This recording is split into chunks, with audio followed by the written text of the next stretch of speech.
자, 반갑습니다. 오늘은 머슴대길이라는 고운의 시를 배워보도록 하겠습니다. 세터관전인의 머슴대길이. 자, 여기 먼저 우리 한번 봅시다. 자, 세터관전인의 어딘지는 구체적인 잘 모르겠지만 어떤 지명이 나옵니다. 그만큼 이곳은 실제 있었던 사람이라는 거죠. 어떤 사실성을 나타낸다. 사실성. 세터관전인의 머슴대길이. 자, 머슴대길이 인물이 등장했습니다. 인물이 실제 인물이다라는 것을 이야기하고 있어요. 머슴 중에서 가장 뛰어난, 일도 잘하고 인격적으로 뛰어난 그런 머슴이었다. 누룩 도야지 한 마리 버쩍 들어 도야지 우리에 넘겼지요. 그야말로 도야지 멱다는 소리까지도 후딱 넘겼지요. 자, 여기 보세요. 돼지 한 마리 한 몇 킬로 정도 할까요? 돼지 한 마리. 예, 이렇게 돼지 한 마리 몇 킬로 될까요? 돼지. 그림이 잘 못 그려요. 돼지 한 마리, 돼지 꼬리, 돼지 한 마리. 우리 100kg 할까요? 100kg? 이 100kg 되는 이 돼지 한 마리를 후딱 넘겼어요. 그만큼 어떤 사람이다? 그렇죠. 힘이 세다. 아주 첫 번째 대길 아저씨 특징, 힘이 세다. 두 번째 봅시다. 밥 때 늦어도 도덜댈 줄 모르고. 자, 이 밥이 조금이라도 늦어도 여러분 밥 줘, 엄마 밥 줘 하지 않습니까? 근데 투덜대지 않았대요. 그것은 밥을 하는 사람의 노고를 안다는 거죠. 그만큼 사려가 깊고 그 다음에 또 인내심도 있다. 인내심도 있는 그런 분이셨다 라고 이야기했어요. 그 다음, 이른 아침 동네 길 이슬도 털고 잘도 치워 훤히 가르마 놨죠. 이 가리마, 사람의 머리 가리마 알죠? 이 가리마, 뭐가? 이 동네 길이 가리마 놨다는 거예요. 옛날에는 아침에 일어나서 동네 앞길을 이렇게 쓸었단 말입니다. 그리고 사람이 먼저 훅 지나가고 나면 이슬도 다 털리니까 그 다음 지나가는 사람이 옷이 젖지 않는 거예요. 그만큼 아침 일찍 일어났다는 거죠. 어떻습니까? 부지런하다. 부지런함, 이게 세 번째 특징이다. 그러나 여기 나온 이 세 가지 것보다도 더 중요한 것은 이 그러나 뒤에 나온다는 거죠. 중요한 건 힘이 세고 살이 깊고 인내심 있고 부지런한 것보다도 낮보다 어둠에 빛나는 먹눈이었대요. 낮보다 어둠에 빛나는 먹눈. 자, 보통은 우리 낮이 빛납니까? 밤이 빛납니까? 낮이 빛나지 않습니까? 그렇지만 대길이 아저씨는 이 어둠에 빛나는 먹눈은 글자를 모르는 눈 또는 앞을 보지 못하는 눈이라는 뜻인데 어둠 속에서 빛이 났대요. 어둠 속에서도 빛이 나는, 다시 말하면 글자를 알기 위해서 열심히 노력했다는 거죠. 글씨를 읽을 수 있는 그런 사람이었다라고 봐야 되겠습니다. 아주 총명한 사람이었다. 머슴이면서도 글자를 아는 이런 사람이 많지 않지 않습니까? 자, 이런 글자를 알았기 때문에 장화홍련전을 주룩주룩 비오듯 아주 유창하게 읽었다고 합니다. 그 다음, 그리하여 어린아이 세상에 눈 떴지요. 자, 어린아이 세상에 눈 떴지요.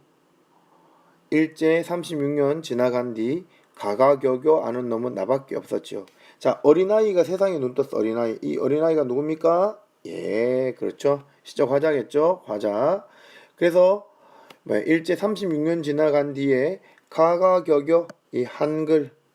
일제시대 때는 우리가 뭘 배웠습니까? 일제시대 때는 일본어를 배웠죠. 일본어는 배우고 한글은 못 배웠는데, 근데 나는 오히려 이 일본어를 보다는 이 한글을 알았다는 거죠.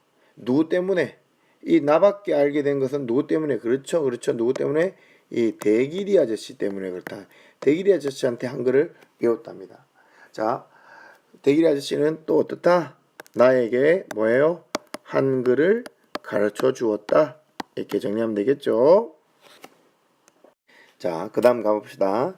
대길이 아저씨더러는 주인도 동네 어른도 함부로 대하지 않았지요. 자, 대길이 아저씨가 총명하고 부지런하고 글자도 잘 알고 인격적으로 뛰어나니까 이 주인이나 이 동네 다른 어른들도 함부로 대하지 못했답니다. 그 다음 살구꽃 핀 마을 뒷산에 올라가서 살구꽃 뭐 한 4, 5월 마을에 올라가면 호적삼 큰 아기 따위에는 자 호적삼은 여자가 저고리를 입기 전에 그 안에 있는 속옷입니다. 이 속옷이 보이는 이 큰 아기, 이 진짜 아기가 아니라 이게 여자겠죠. 속옷이 비치는 여자에게도 눈요기를 하지 않았대요. 눈길을 주지 않았다는 거죠. 이것만 보더라도 크게 이성에게는 관심이 없다. 이성에게는 관심을 어떻게 주지 않았다. 관심을 주지 않았다. 볼 수 있겠습니다. 지게박대기 뉘어놓고 먼데 바다를 바라보았지요. 바다. 자, 이 바다. 보통 이 바다는 우리가 이 바다를 너머에는 아주 더 넓은 세상이 있지 않습니까? 그러니까 어떤 크고 넓은 세상, 이건 어떤 이런 넓은 세상에 대한 어떤 동경이 있었다는 거죠. 이런 세상에 대한 어떤 동경과 넓은 세상에 대한 지향. 그러니까 어떤 이성이나 이런 현실적인 만족보다는 더 큰 원대한 꿈을 꾼 사람이었다라고 이야기합니다.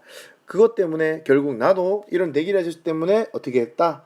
나도 따라 바라보았죠. 나도 따라 바라보았다는 겁니다. 뭐예요? 넓은 세상을, 바다를. 우르르르르 달려가는 바다 울음소리 들었죠. 그러니까 이 우르르르 달려가는 이 바다 울음소리, 이거는 마치 뭐 대길이 아저씨의 어떤 포부라고 이야기하면 되겠죠. 어떤 대길이 아저씨의 어떤 이 포부를 나도 듣게 되었지요. 이렇게 이야기하고 있습니다. 자, 그 다음으로 넘어갑시다. 찬겨울 눈더미 가운데에서도 덜렁 겨드랑이에 바람잘도 드나들었지요. 이렇게 공부도 잘 했고 글자도 알고 이렇게 성실했습니다. 그렇지만 겨울이지만 이 겨드랑이에 바람이 들다는 것은 열악한 환경 속에 살았다는 거죠. 가난하게 살았다는 겁니다. 이 가난한 삶을 살았다는 거예요. 예. 그가 말했죠. 사람이 너무 호강하면 저밖에 모른단다. 사람이 저만 아는 것, 저밖에 모른다가 저만 알게 되는 것, 이게 중요한 게 아니라 남하고 사는 세상. 그러니까 이건 뭐예요? 어떤 더불어 사는 세상, 남하고 함께 사는 이런 더불어 사는 세상을 더 중요시하겠다는 거죠. 반대되는 게 뭡니까? 여기 보면 뭐예요? 저밖에 모르는 세상, 이기적인 삶이 아니라 다른 사람을 사는 삶을 강조했답니다. 더불어 사는 세상. 자, 대길이 아저씨, 그는 나에게 불빛이었죠. 어두운 가운데에서도 반짝이는 불빛이었죠. 자다 깨어도 그대로 켜져서 밤새우는 불빛이었죠. 그러니까 이 불빛은 나에게 어떤 의미를 주는 사람. 이 밤새우는 불빛, 어둠 가운데서 나를 이끌어 준 분, 나의 어떤 스승, 정신적인 어떤 스승이었다. 나에게 어떤 바람직한 삶을 가르쳐 준 스승이었다. 나에게 어떤 삶의 어떤 의미와 이런 삶의 어떤 가치를 깨닫게 해준 스승이었다 라고 이야기하고 있습니다.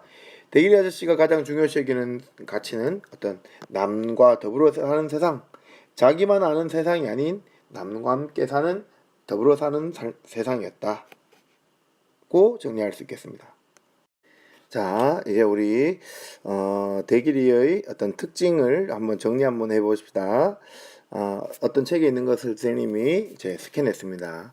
자, 먼저 이 대길이 우리 한번 특징을 봅시다. 먼저 이 모습 대길이는 어떻습니까? 힘이 셌습니다. 힘이 셌어요. 그렇죠? 그리고 이 모습 대길이는 사력 있고 인내심이 강했고 그 다음에 부지런하고 성실했습니다. 그 그리고 글자를 알 만큼 총명했지요. 그리고 나에게 한글도 가르쳐 주었고, 그리고 이생에게 관심이 없으며 넓은 세상을 동경했습니다. 그리고 사람은 자기만 아는 것이 아니라 어떻게 남과 더불어 사는 세상이라는 것을 강조했다는 겁니다.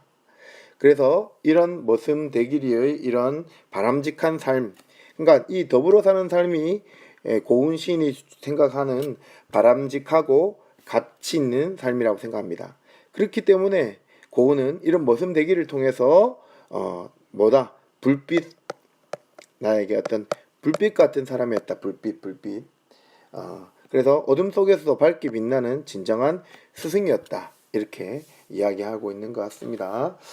자, 이 시에서 우리 또 한번 생각해 봐야 될 것은, 자, 중요한 건 왜 하필이면 이 머슴을 우리가 이 그 주인공을 했을까 생각해 봐야 됩니다. 고은의 시에는 민중을 주인공을 한 시가 여럿 있습니다. 대길이는 우리의 어떤 역사로 본다면 민중은 되게 고달프고 소외된 사람이겠죠.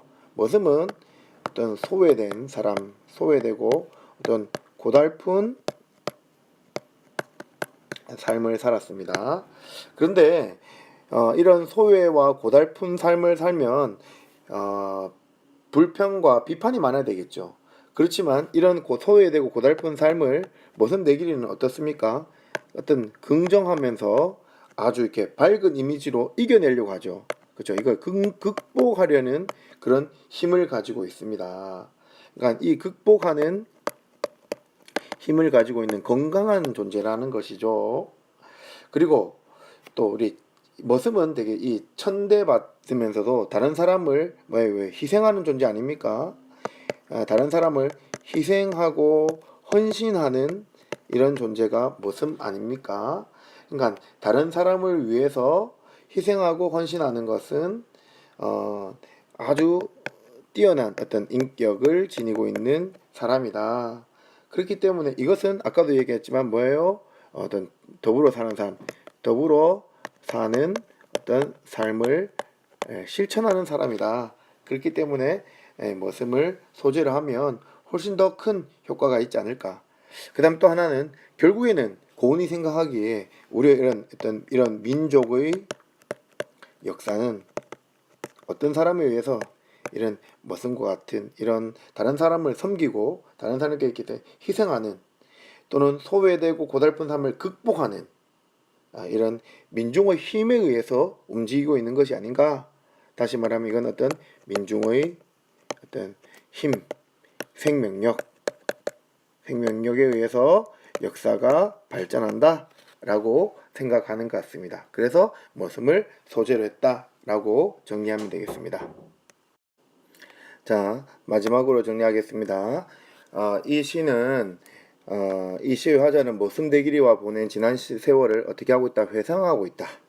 두 번째는 자, 뭐뭐지요 우리가 있죠. 보냈지요, 났지요, 먹눈이었지요, 배웠지요, 나밖에 없지요, 읽었지요. 뭐 이런 것들은 이야기체를 사용해서 훨씬 더 자기 그 시적 화자와 이 대길이가 아주 친근한 또 가깝다는 것을 또는 우리 독자에게 어떤 친근한 분위기를 만들어주고 있습니다.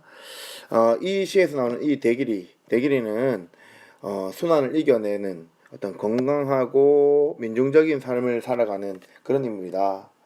그 다음에 맨 마지막에 이 대길이를 통해서 어떤 민중의 건강한 생명력과 그 다음 이 더불어 사는 삶 우리 조금 더 좀 이야기하면 우리가 일제시대를 겪고 그 다음에 군사정권을 겪으면서 소위 좀 배웠다고 자부하는 사람들은 자신의 이익과 또는 권력을 가진 사람들에게 과 타협하는 그런 삶을 살았다는 거죠.